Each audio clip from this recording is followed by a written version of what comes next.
Mkuu wa mkoa anatakiwa kutusaidia yeye pamoja na mamlaka zake. Huu upande mmoja uongozi wa Tabora United umesema kwamba alikuwa ni golikipa wao. Huu upande mwingine ulikuwa ni nani, ambapo sasa ndo mamlaka inabidi ziingie. Ambapo Yanga wenyewe, yani ukisikia leo kesi ya rushwa au upangaji matokeo, yani kwa sasa hivi tushaigeuza kuwa kawaida. Nasema ni ukawaida mpya, new normal. Kwa hiyo hata ili watu unaona hakutajwa mtu, lakini uliona namna, kwa sababu kulikuwa kuna mechi inaelekea kuchezwa.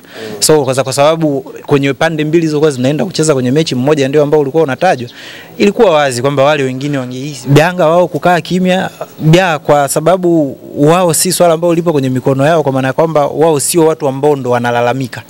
Wao wana haki ya kukaa kimya.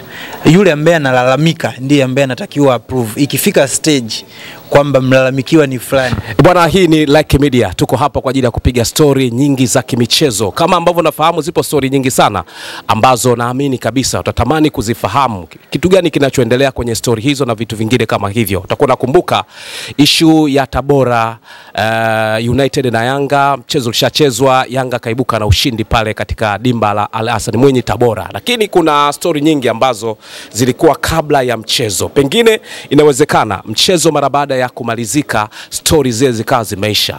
Sasa huenda watu wakajisahau kuna kitu cha msingi ambacho kinatakiwa kiendelee kufuatiliwa zaidi. Kuna swala la rushwa lizungumzwa. Utakuwa nakumbuka golikipa wa Tabora United, sauti mpaka ikasikika. Utakuwa nakumbuka kauli za mkuu wa mkoa, alisema kuna message ambazo zilitoka kutoka upande mmoja kwenda upande mwingine. Hilo ni swala kabisa ambalo tuko na mchambuzi hapa Mwakatundu aweze kuzungumzia jinsi ambavyo lilipokelewa tukio, lakini ukuaji wa soka letu kwa namna ambavyo unaenda sasa hivi. Anasemaje bwana, mambo vipi mzee? Shwari. Bwana uko fresh? Yeah, niko sawa. Bwana pale Channel 10 na Magic FM wanaendeleaje? Uko poa, tunaendelea kusukuma gurudumu. Watu nadhani wanaona kile ambacho kinafanyika. Bwana, nimekutafuta ili tuweze kuzungumza kwa sababu kuna jambo ambalo huenda watu wakalifumbia macho. Huenda watu wakalichukulia kwa sababu lishapita halina maana tena. Kuna matukio mengi kama kina Kabwili hivi, hakuna kinachoendelea. Lakini Tabora kwa kupitia mkuu wa mkoa wa Tabora hapo Chacha, tulisikia kuna baadhi ya mambo ambayo yanaashiria kabisa kama yanahitaji kurudi tena kuchunguzwa au kufanyiwa uchunguzi wa kina ili kuona yaliyokuwa nasemwa hasa kwa faida ya soka letu. Kwa upande wako ulivyosikia kauli ya mkuu wa mkoa wa Tabora kwa namna fulani, inakupa picha gani kwenye soka letu wa Tanzania? Sio tukio la kwanza, lakini pia nataka kuamini kwamba halitakuwa tukio la mwisho kuendelea kulisikia kwenye mpira wetu kuhusiana na masakata kama hayo yanayohusiana na rushwa pamoja na upangaji wa matokeo. Kwenye hili ambalo limetokea kuelekea kwenye mchezo ule wa majuzi ni muendelezo wa matukio mengi ambayo yamewahi kutokea huko nyuma, na baada ya kutokea niliamini pia kwamba muendelezo unawezekana usiwepo. Baada ya mchezo kumalizika kila kitu kinaweza kawa kimefungwa, kwa sababu tumekuwa tuna hiyo kawaida hata kwenye matukio ambayo yamewahi kutokea huko nyuma pia. Ufuatiliaji tunaambiwa kwamba ulifanyika, lakini kwa kiwango gani au ulifikia kwenye level gani hakuna ambaye anafahamu. Kuna namna ukiangalia kwa watu ambao wamekuwa wanahitaji kuona kwamba tunapiga hatua, wanataka kuona ufuatiliaji ukiwa unafanyika, lakini ni nani ambaye anatakiwa kwenda kuhakikisha kwamba ufuatiliaji unafanyika? Ni muhusika mkuu. Leo ukiwa mtaani mtoto wako ukaambiwa kwamba amefanya kosa hili na wewe ukaliacha, usitarajie kwamba majirani watajaribu kuwajibisha mtoto wako, kwa sababu anayetakiwa kuwajibisha mwisho wa siku ni wewe mwenyewe. Na tukija kwenye tukio hili pia, baada ya hizo taarifa kutoka, ulikuwa kunahitaji ushirikishwaji kwa maana kwamba kesi inafungua milango mingi. Leo ukiwa na kesi ya rushwa kwenye mpira, haiishi kwenye mawanda ya watu wa mpira peke yake. Hii ni kesi ambayo inatakiwa iende pia kwenye taratibu za kinchi, kwa sababu watu wa mpira wanaweza kufanya uchunguzi kwenye kesi za rushwa, wanaweza, lakini naamini kuna kikomo ambacho kipo, ambapo tunatakiwa tulete mamlaka nyingine. Kwa hapa nchini tuna mamlaka kama TAKUKURU ambao wanahusika na kusimamia masuala mazima ya rushwa, na wanayo sheria ya rushwa ambayo inawaongoza wao kama chombo, sheria ambayo kwenye kesi zote za rushwa za hapa nchini ndio ambayo inatuongoza, kwa sababu imeeleza makosa, imedefine, imeelezea maana ya neno rushwa ni nini, imeelezea utaratibu uko vipi, adhabu ziko vipi, kila kitu kimeelezewa kwenye sheria. Lakini sheria inayoweza kuitafsiri ni yule ambaye ameitunga.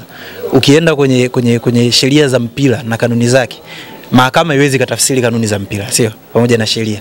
Zile sheria 17 zinatafsiriwa na referee. Ukija kwenye kanuni zinazoongoza, mfano labda kanuni za bodi ya ligi hapa kwetu Tanzania, wanaotafsiri ni bodi ya ligi.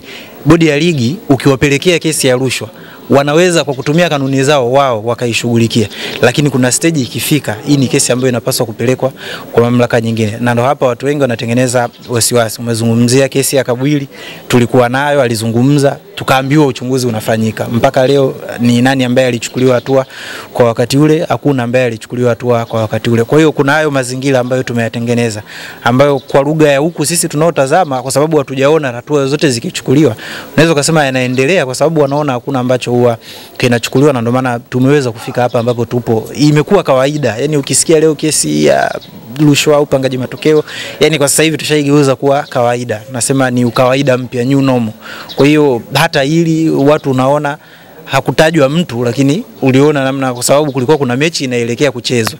So kwa sababu kwenye pande mbili zilikuwa zinaenda kucheza kwenye mechi, mmoja ndio ambao ulikuwa unatajwa, ilikuwa wazi kwamba wale wengine wangehisi kwamba ni wao wanatajwa, ndio maana wakaja kujitetea. Lakini nilitamani kesi hii iweze kuendelea ili iweze kushughulikiwa mpaka mwisho, kwa sababu tunahitaji watu wa mfano kwenye hili swala.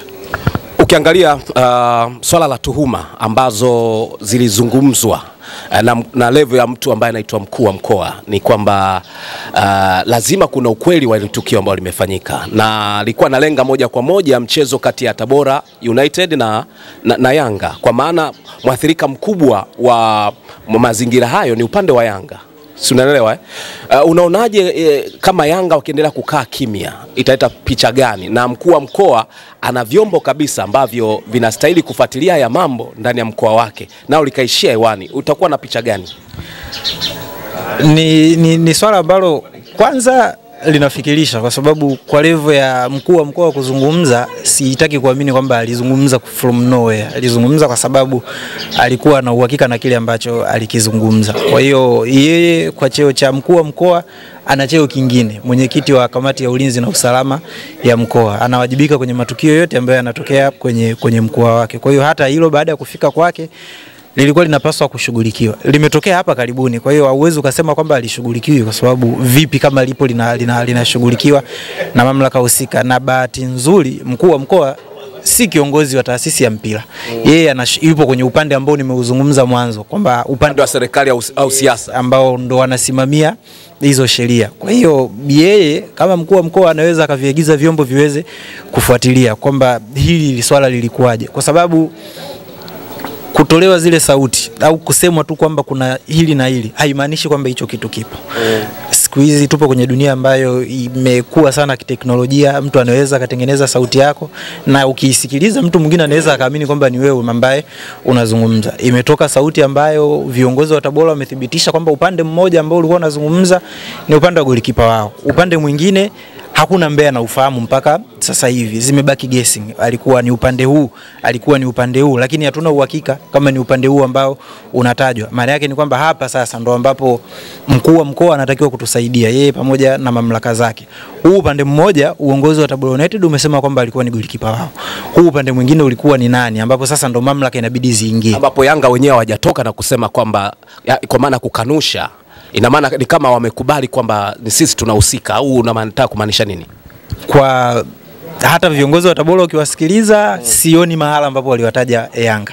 Nilikuwa nazungumza tu kwamba kuna upande wa pili ambao ulikuwa unagusiwa, kwamba kuna mchezo ambao ulikuwa unalengwa miongoni mwa michezo ya karibuni. So far mpaka sasa hivi hatuna ushahidi wa moja kwa moja kwamba ulikuwa ni mchezo ule ambao walikuwa wanaenda kucheza au ni michezo mingine ambayo inafuata, kwa sababu Tabora United kama timu wana mfululizo wa michezo ambayo wanakuja kuicheza hapa karibuni. Kwa hiyo Yanga wao kukaa kimya kwa sababu wao si swala ambao lipo kwenye mikono yao, kwa maana kwamba wao sio watu ambao ndo wanalalamika. Wao wana haki ya kukaa kimya. Yule ambaye analalamika ndiye ambaye anatakiwa approve ikifika stage kwamba mlalamikiwa ni fulani. Kwa sababu mpaka sasa hivi kilichopo ni kwamba kuna sauti ambayo inaonyesha upande mmoja, upande mwingine hatujui ni wa nani. Kwa hiyo wako sahihi kukaa kimya, kwa sababu kwa sasa hivi wao hawahusiki. Wanachokifanya ni kama ni kweli watakuja kutajwa huko baadaye wataingia, lakini kwa sasa hivi hawawezi kuzungumza kwa sababu hakuna mahala ambapo wao wametajwa na uongozi wa Tabora United, hakuna mahala ambapo mamlaka zimewataja. Kwa hiyo kama mamlaka zinafanya uchunguzi zikija kugundua kwamba huyu ni fulani, kwa sababu leo tunaweza tukawataja wao lakini kumbe sio wao. Kwa hiyo ukiwataja wao kuna kesi nyingine itaingia hapo kwamba umefanya kesi ya defamation, umehusisha kwenye kosa ambalo limekuja kuthibitishwa kwamba sio wao. Kwa hiyo ni swala la kusubiri kuona kile ambacho mamlaka husika ambazo zinafanya uchunguzi watakuja kusema, lakini kwa sasa hivi wana haki ya kukaa kimya, kwa sababu endapo watajitokeza ni sawa sawa na kesi ambayo mtu akasema kwamba nimeibiwa hapa. Naweza tukaa tupo mahala kwenye kundi la watu wengi, mtu akasema jamani nimeibiwa hela, wewe ukanyanyuka ukasema sio mimi, sio vyema, utakuwa mtuhumiwa wa kwanza. Kwa hiyo ni vyema ukakaa kimya kwanza ili tuone yeye ambaye anasema ameibiwa kwenye wakati gani, kama kuibiwa hapo ambapo walipo ameibiwa huko alikotoka. Kwa hiyo wako sahihi kukaa kimya, kwa sababu ukiangalia viongozi wao naamini ni watu ambao wanaiendesha klabu yao vizuri. Kwa hiyo hata hili pia wanayo